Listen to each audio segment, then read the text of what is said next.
Hebrews 9. Then verily the first covenant had also ordinances of divine service and a worldly sanctuary. For there was a tabernacle made, the first wherein was the candlestick, and the table, and the showbread which is called the sanctuary. And after the second veil the tabernacle which is called the holiest of all, which had the golden censer, and the ark of the covenant, overlaid round about with gold, wherein was the golden pot that had manna, and Aaron's rod that budded, and the tables of the covenant. And over it the cherubims of glory, shadowing the mercy seat, of which we cannot now speak particularly. Now when these things were thus ordained, the priests went always into the first tabernacle, accomplishing the service of God. But into the second went the high priest alone once every year, not without blood, which he offered for himself and for the errors of the people. The Holy Ghost this signifying, that the way into the holiest of all was not yet made manifest, while as the first tabernacle was yet standing, which was a figure for the time then present, in which were offered both gifts and sacrifices, that could not make him that did the service perfect as pertaining to the conscience, which stood only in meats and drinks and divers washings and carnal ordinances imposed on them until the time of Reformation. But Christ being come an high priest of good things to come, by a greater and more perfect tabernacle, not made with hands, that is to say, not of this building, neither by the blood of goats and calves, but by his own blood he entered in once into the holy place, having obtained eternal redemption for us. For if the blood of bulls and of goats, and the ashes of an heifer sprinkling the unclean, sanctifieth to the purifying of the flesh, how much more shall the blood of Christ, who through the eternal Spirit offered himself without spot to God, purge your conscience from dead works to serve the living God? And for this cause he is the mediator of the New Testament, that by means of death, for the redemption of the transgressions that were under the first testament, they which are called might receive the promise of eternal inheritance. For where a testament is, there must also of necessity be the death of the testator. For a testament is of force after men are dead, otherwise it is of no strength at all while the testator liveth. Whereupon neither the first testament was dedicated without blood. For when Moses had spoken every precept to all the people according to the law, he took the blood of calves and of goats with water, and scarlet wool, and hyssop, and sprinkled both the book and all the people, saying, This is the blood of the testament which God hath enjoined unto you. Moreover he sprinkled with blood both the tabernacle and all the vessels of the ministry. And almost all things are by the law purged with blood, and without shedding of blood is no remission. It was therefore necessary that the patterns of things in the heavens should be purified with these, but the heavenly things themselves with better sacrifices than these.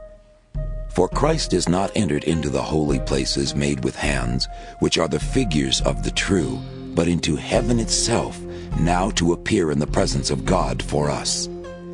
Nor yet that he should offer himself often, as the high priest entereth into the holy place every year with blood of others. For then must he often have suffered since the foundation of the world. But now once in the end of the world hath he appeared to put away sin by the sacrifice of himself.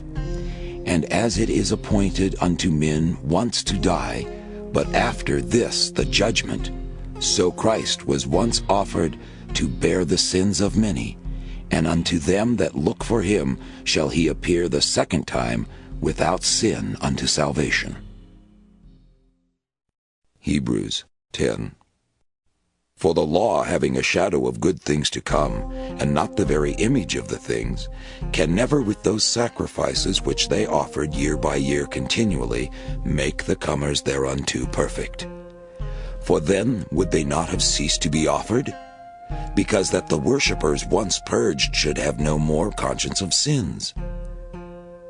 But in those sacrifices there is a remembrance again made of sins every year. For it is not possible that the blood of bulls and of goats should take away sins. Wherefore when he cometh into the world, he saith, Sacrifice and offering thou wouldst not, but a body hast thou prepared me. In burnt offerings and sacrifices for sin thou hast had no pleasure. Then said I, Lo, I come. In the volume of the book it is written of me, to do thy will, O God. Above when he said, Sacrifice and offering and burnt offerings, and offering for sin thou wouldest not, neither hadst pleasure therein, which are offered by the law. Then said he, Lo, I come to do thy will, O God. He taketh away the first, that he may establish the second. By the which will we are sanctified through the offering of the body of Jesus Christ once for all. And every priest standeth daily ministering and offering oftentimes the same sacrifices, which can never take away sins. But this man, after he had offered one sacrifice for sins forever, sat down on the right hand of God, from henceforth expecting till his enemies be made his footstool. For by one offering he hath perfected forever them that are sanctified. Whereof the Holy Ghost also is a witness to us. For after that he had said before, This is the covenant that I will make with them after those days, saith the Lord. I will put my laws into their hearts, and in their minds will I write them, and their sins and iniquities will I remember no more.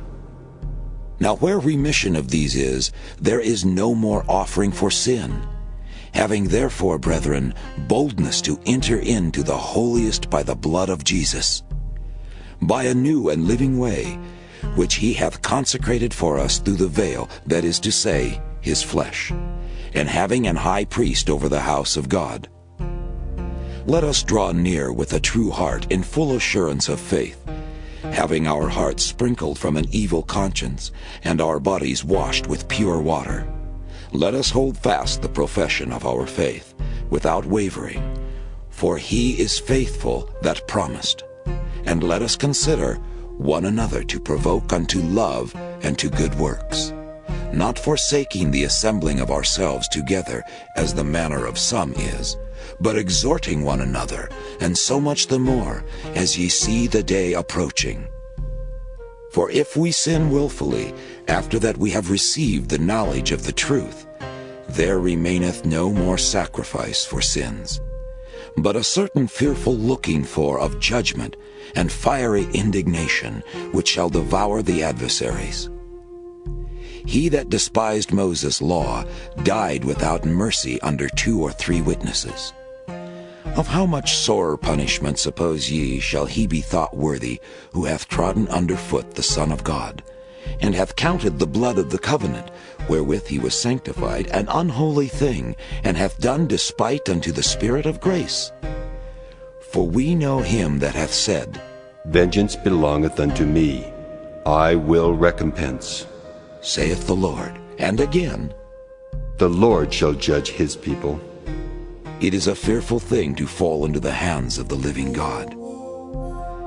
But call to remembrance the former days, in which, after ye were illuminated, ye endured a great fight of afflictions.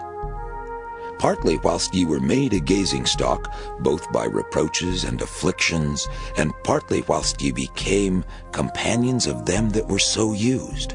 For ye had compassion of me in my bonds, and took joyfully the spoiling of your goods, knowing in yourselves that ye have in heaven a better and an enduring substance.